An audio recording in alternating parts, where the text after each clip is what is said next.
Salam saudaraku, salam teman-temanku yang dikasihi oleh Tuhan kita Yesus Kristus.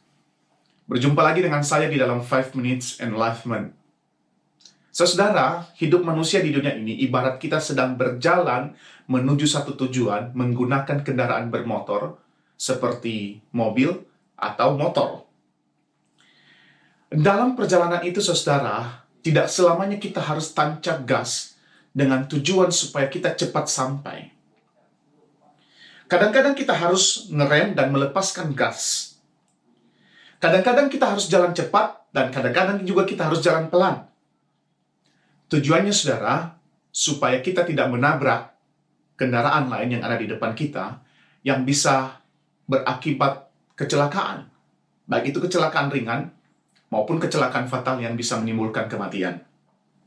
Dalam perjalanan itu, saudara, kadang-kadang ada batu kecil, bahkan kadang-kadang juga ada lubang yang sangat besar sekali, dan kita mesti hati-hati di dalam perjalanan tersebut. Dan bagi saya, saudara, inilah seni hidup sebenarnya. Seni hidup tancap gas, seni hidup rem, dan seni hidup harus hati-hati. Bahkan, saudara, di dalam perjalanan itu kita harus berhenti total, supaya kita tidak tertabrak oleh kendaraan yang lainnya. Saudara, saya pernah ikut naik gunung bersama dengan beberapa orang. Naik gunung itu, saudara, indah di mata, tapi capek di kaki. Untuk mencapai puncak gunung, saudara, kita mesti melewati lembah, kita mesti melewati lereng, bahkan kita bisa melewati spot-spot yang sangat ekstrim. Menurut saya banget, bahwa prinsip para pendaki gunung itu adalah pelan-pelan, tapi pasti sampai ke puncak. Naik gunung itu tidak bisa berlari, saudara. Karena Anda akan kelelahan dan kemudian tidak akan sampai pada puncak gunung. Prinsipnya mesti hati-hati dan fokus pada tujuan, yaitu puncak gunung yang menawarkan keindahan pada mata. Bagi saya, saudara, dua contoh ini adalah gambaran yang sangat dekat dengan perjalanan rohani kita. Perjalanan rohani itu bukan bicara tentang siapa yang lebih cepat sampai ke puncak gunung, tetapi lebih kepada kesetiaan menapaki setapak demi setapak yang tujuannya adalah puncak gunung yang indah.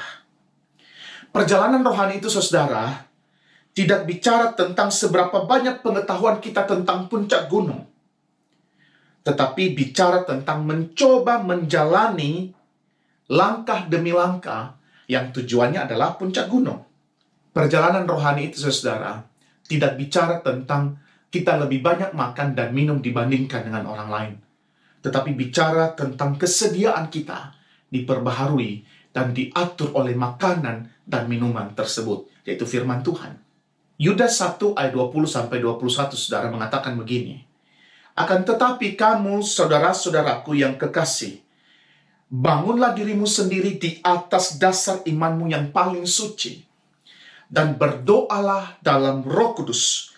Peliharalah dirimu demikian dalam kasih Allah sambil menantikan rahmat Tuhan kita, Yesus Kristus, untuk hidup yang kekal." Ayat ini, saudara, tidak bicara tentang kecepatan kita, seberapa banyak hal yang didapatkan dibandingkan dengan orang lain. Juga tidak bicara tentang pengetahuan kita yang banyak.